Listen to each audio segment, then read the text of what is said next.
Namaste and welcome to Dragonfly Cookery and Knives. I'm sorry I'm not in the picture. Instead, it's going to be the subject matter in which we're going to be working on today.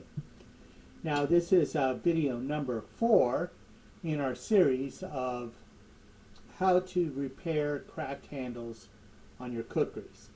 Now, in my previous videos, I mentioned that I was going to do a repair on one of my antique pieces. Actually, I've got 2 here that if there's enough time we'll get into. And I also talked about a Tora Blades cookery that I was going to do a handle repair on.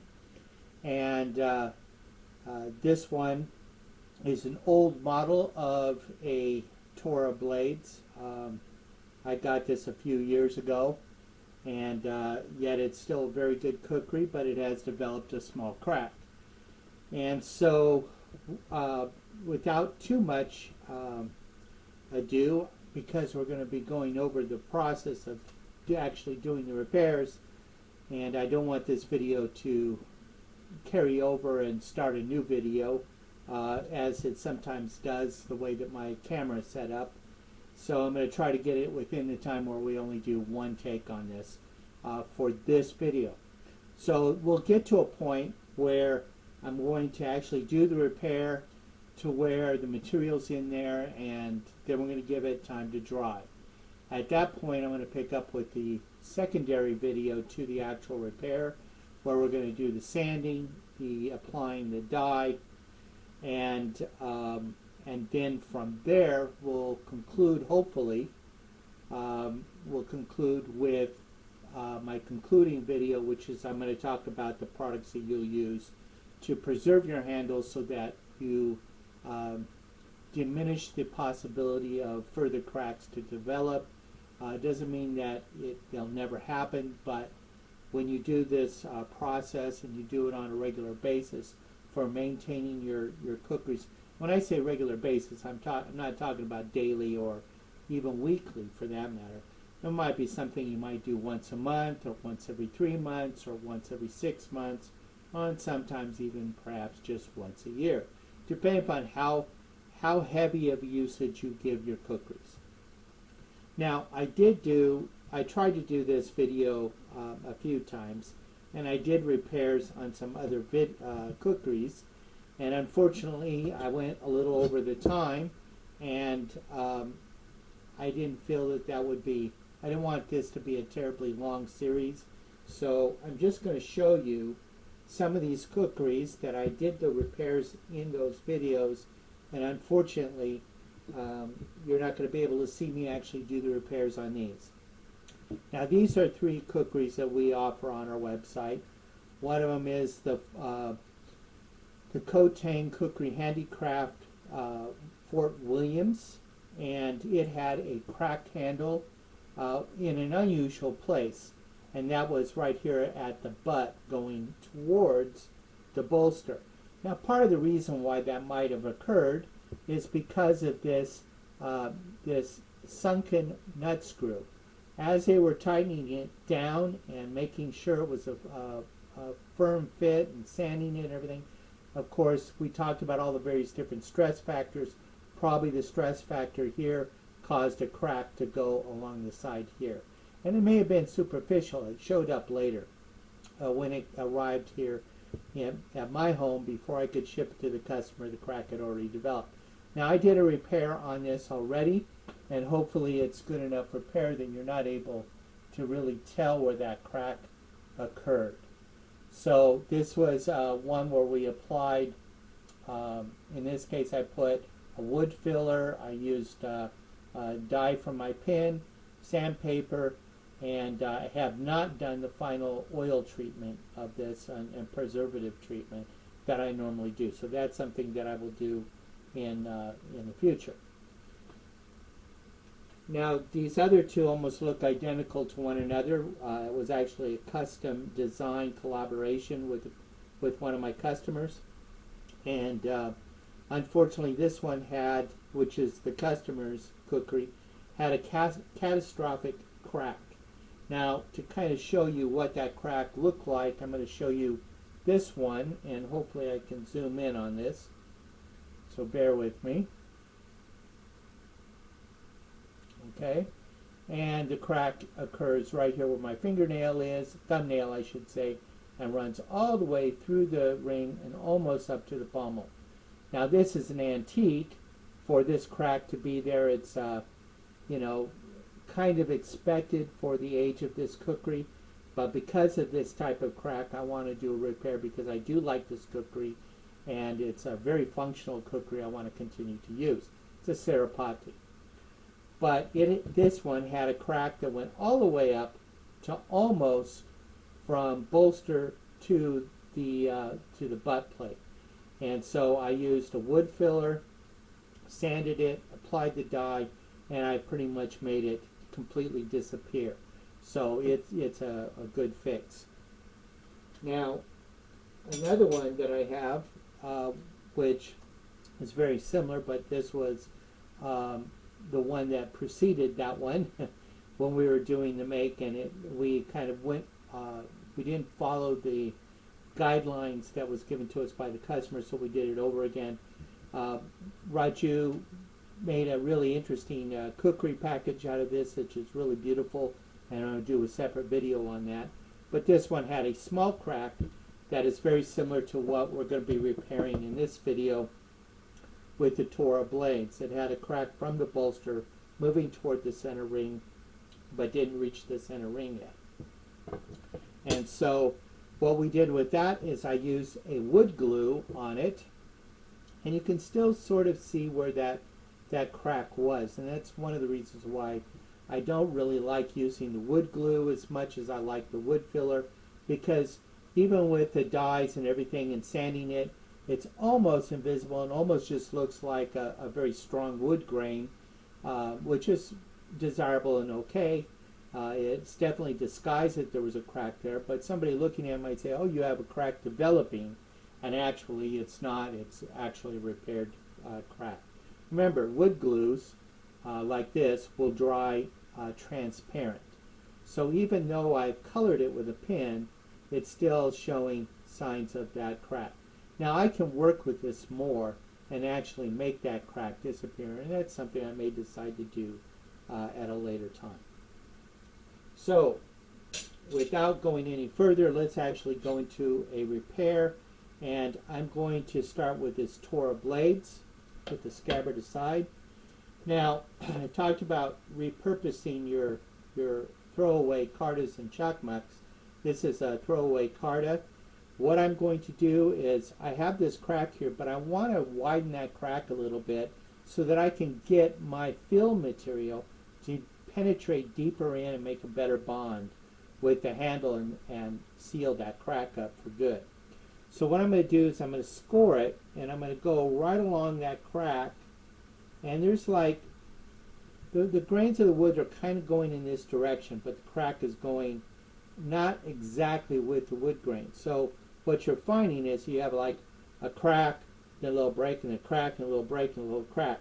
So what I'm doing is trying to make that a center line, so I'm breaking those little fibers there, I'm pressing down, and I'm making a trough. That trough I'm going to fill with my material. Okay, so here we go, and I've got that.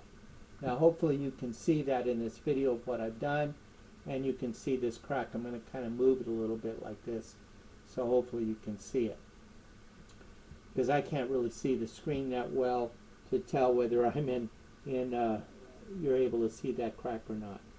So I don't need this tool anymore. I'm going to go ahead and put it aside. Now, the next thing I'm going to do is I'm going to get a piece of paper. And why piece of paper is because I want to create a palette. And this palette is where I'm going to put my wood filler on. Before I go any further with that, I'm going to take some sandpaper. In this case, I'm using 120. And I'm just going to lightly sand where I did that scoring, because I have created like a little ridge. I'm going to run my thumb on there, my finger, wipe some of the sawdust off, but I'm also feeling to see if there's anything sticking up. If there is, I'll go over the sandpaper again.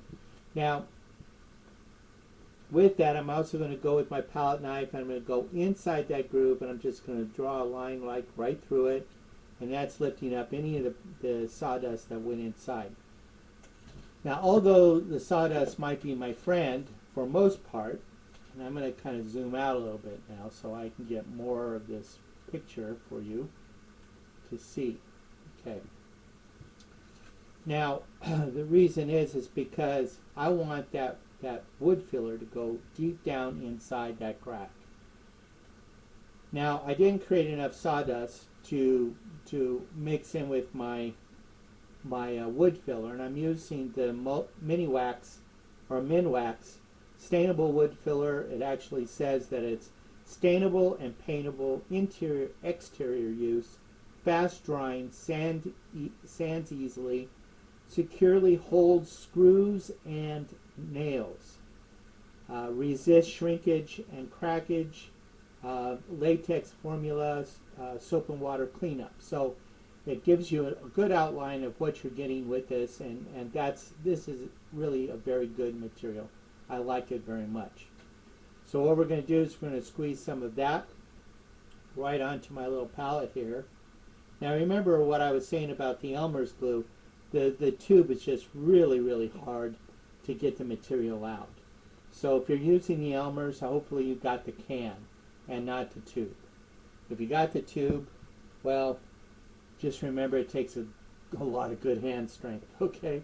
Now, I'm going to use my palette knife. I like my palette knife. It's a really useful tool. I'm going to get some material in, and I'm actually going to just start applying it.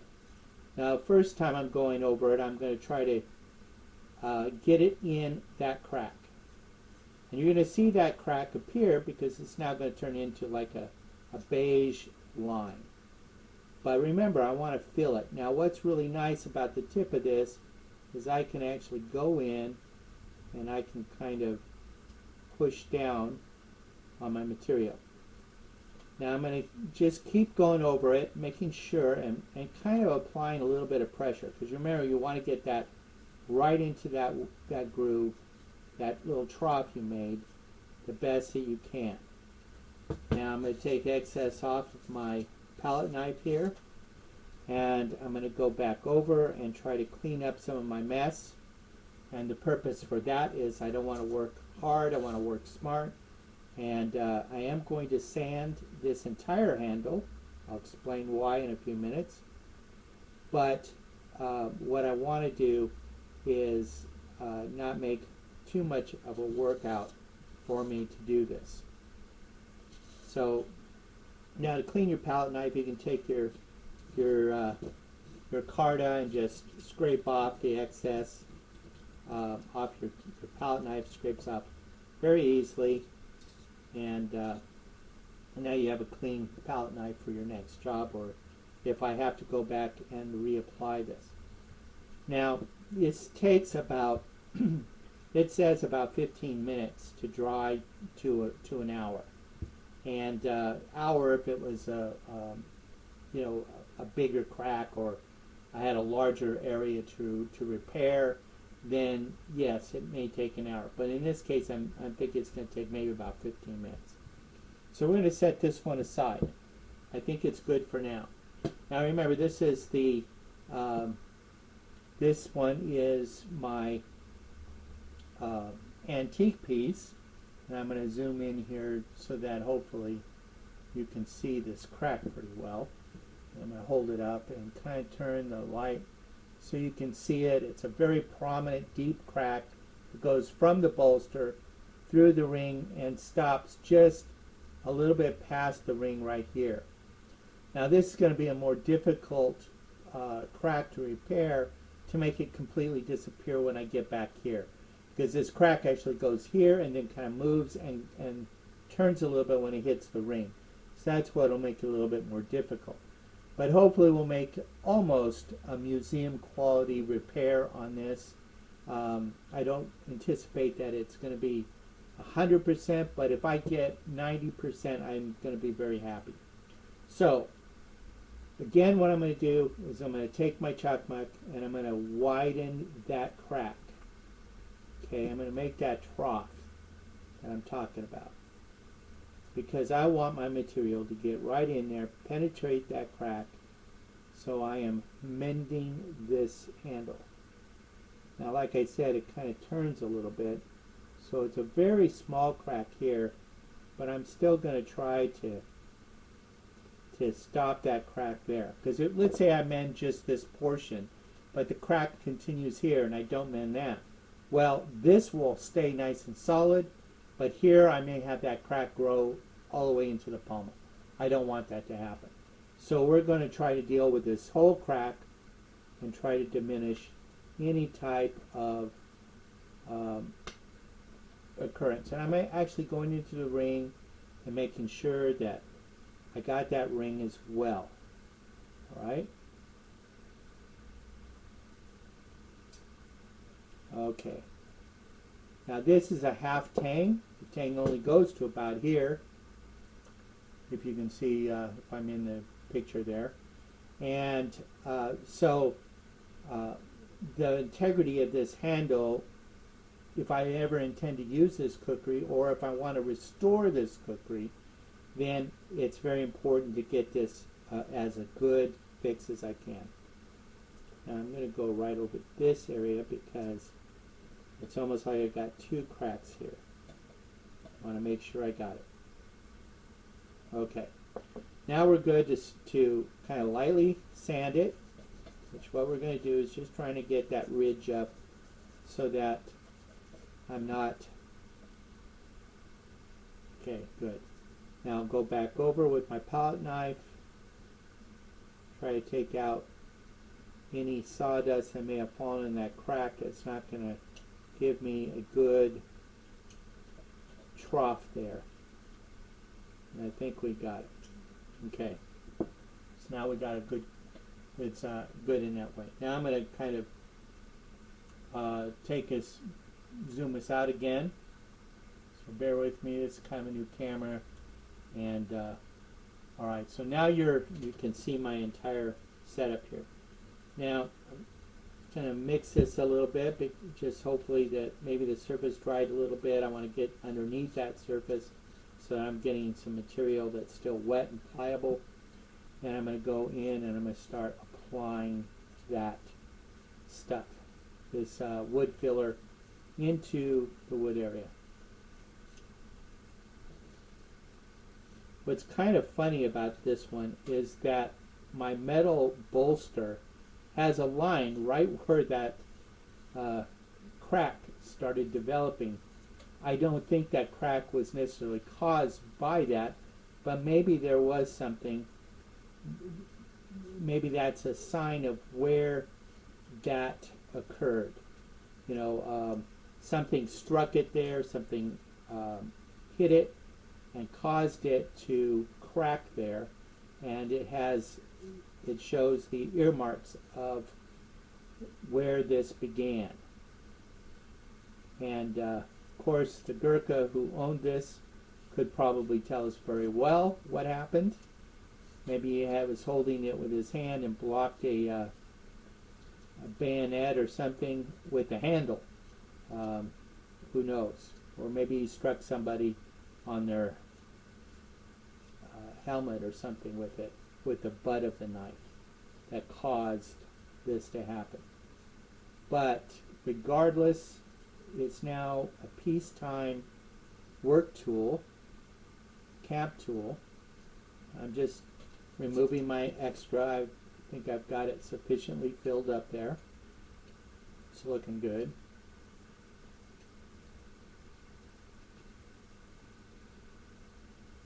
Take some of that stuff out of the decorative lines. We'll go back and fix that.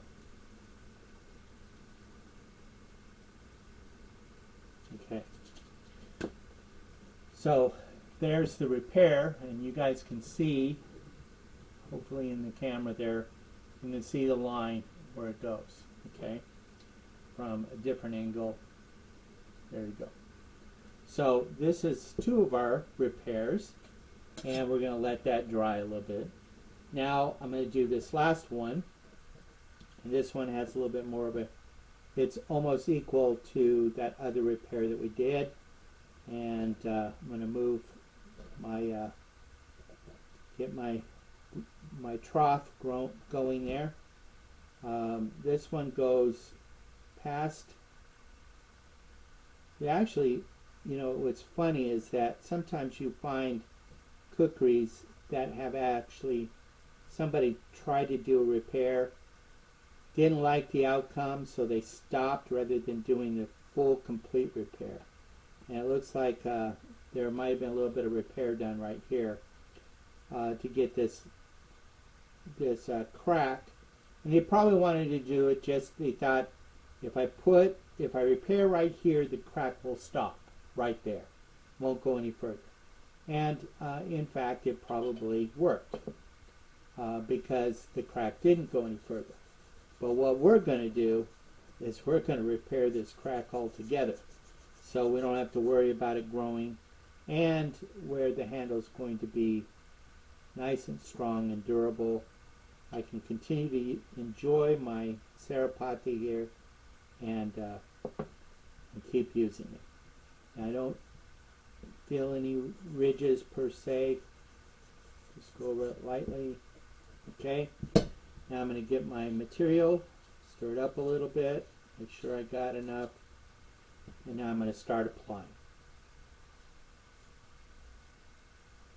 I can see it's starting to dry up a bit, so it's I'm probably going to go and squeeze out some more because I really want this to, when it's in a more fluid state, it goes into the crack easier. As it starts to dry, you're not going to be able to fit it in. It won't go in as deep. So we're going to apply a little bit more here on our palette. We don't need a lot. I probably squeezed out a little bit more, but I knew I was going to try to do 3 kukris in this video. So if for some reason I went too long, I'm going to keep this video because I don't want to run out of kukris to repair. And so if it just stops, remember that there's another video that's going to follow right after this. It may be a little bit shorter, but it'll show the conclusion of what we're doing here. Now I'm pressing as I'm feeling that crack because I want that to be a really good, I want enough material to get into that trough I created. So now I'm going to scrape off excess, not too much because this one I want to make sure I got a really good solid repair. I want it to really mend this handle. I may take this one, I probably will show you in the end because I'm probably going to take a little bit more time with the antiques to try to get them as close to museum quality as I can. This stuff washes with soap and water off your hands. It's non-toxic, so you don't have to worry. But if you want to keep your hands clean, you can use gloves.